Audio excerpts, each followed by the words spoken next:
অদ্ভুত অদ্ভুত সব কর্মকাণ্ড। একটা খবরের বিশ্লেষণ, খবরটায় খুব অবাক হলাম। কি কারণে অবাক হলাম সেটা বলছি। আগে শিরোনামটা বলি। যুগান্তর পত্রিকার অনলাইনটা আমার সামনে। এখানে বলা হচ্ছে বিএফআইইউ প্রধানের আপত্তিকর ভিডিও ভাইরাল, তদন্তে বাংলাদেশ ব্যাংক।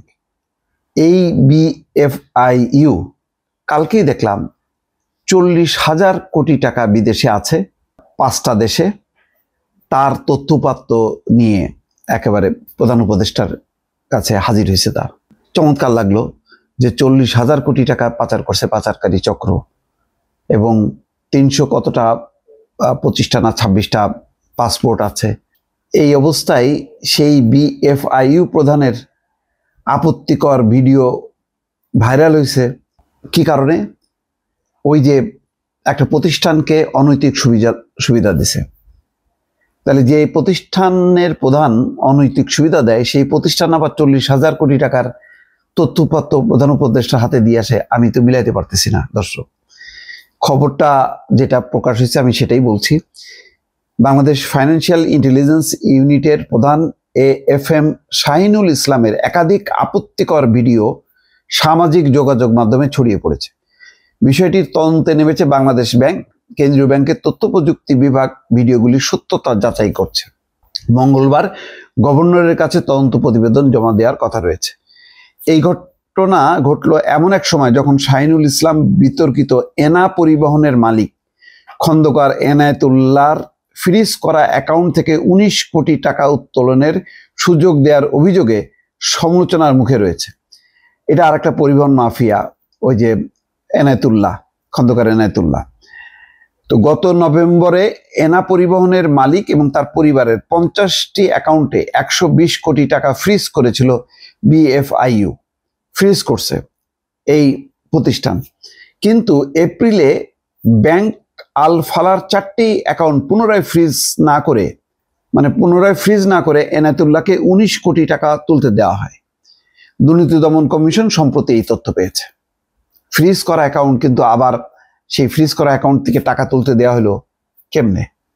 দুদকের তদন্তে আরো উঠে এসছে যে সড়ক পরিবহনের মালিক সমিতির সাবেক সাধারণ সম্পাদক এনায়েতুল্লাহ বিভিন্ন রুটের বাস থেকে দৈনিক 1,65,00,000 টাকা চাঁদা আদায় করতেন।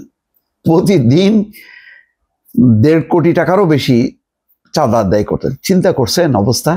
গত 27শে মে দুদকের আবেদনে আদালত 120 কোটি টাকা ফ্রিজের আদেশ দিলেও এখন জানা গেছে এসব অ্যাকাউন্টে মাত্র 101 কোটি টাকা আছে।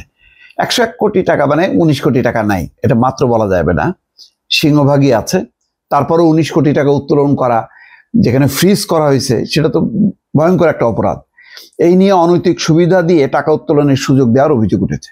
এই বিষয়ে শাহিনুল ইসলাম গণমাধ্যমকে বলছেন, এনা পরিবহনের আবেদনের ভিত্তিতে ব্যবসা চালানোর জন্য টাকা তুলতে দেওয়া হয়েছে। বিএফআইইউ আগেও অনেক প্রতিষ্ঠানকে এমন সুযোগ দিয়েছে। দুদক জানতে চাইলে ব্যাখ্যা দেওয়া হবে। ভাইরাল ভিডিও প্রসঙ্গে তিনি বলছেন, এগুলো ভুয়া এবং তাকে হেয় করার ষড়যন্ত্র। গত বৃহস্পতিবার থেকে ব্যক্তিগত হোয়াটসঅ্যাপ এবং মেসেঞ্জারে ভিডিও ছড়ালে সোমবার থেকে সোশ্যাল মিডিয়া তা ছড়িয়ে পড়ে। এরপর বাংলাদেশ ব্যাংক সহ বিভিন্ন মহলে সমালোচনা শুরু হয়েছে। গত বছর 8ই আগস্ট আন্দোলনের মুখে বিএফআইইউর তৎকালীন প্রধান মোহাম্মদ মাসুদ বিশ্বাস পদত্যাগ করেন। দীর্ঘদিন শূন্য থাকার পর জানুয়ারিতে শাহিনুল ইসলাম নিয়োগ পান। তবে গভর্নরের সার্চ কমিটি যেসব নাম সুপারিশ করেছিল তাতে তার নাম ছিল না। অর্থ মন্ত্রণালয় শাহিনুলের প্রজ্ঞাপন জারি করায় নিয়োগ নিয়ে বিতর্ক তৈরি হয়। যাই হোক, এখন ঘটনাটা তদন্ত করার পর বোঝা যাবে যে তার দায় দায়িত্ব কতটুকু।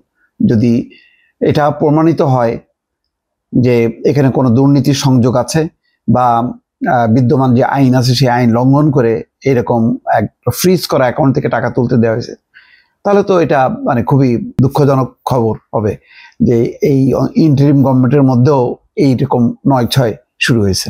ভালো থাকবেন। আল্লাহ হাফেজ।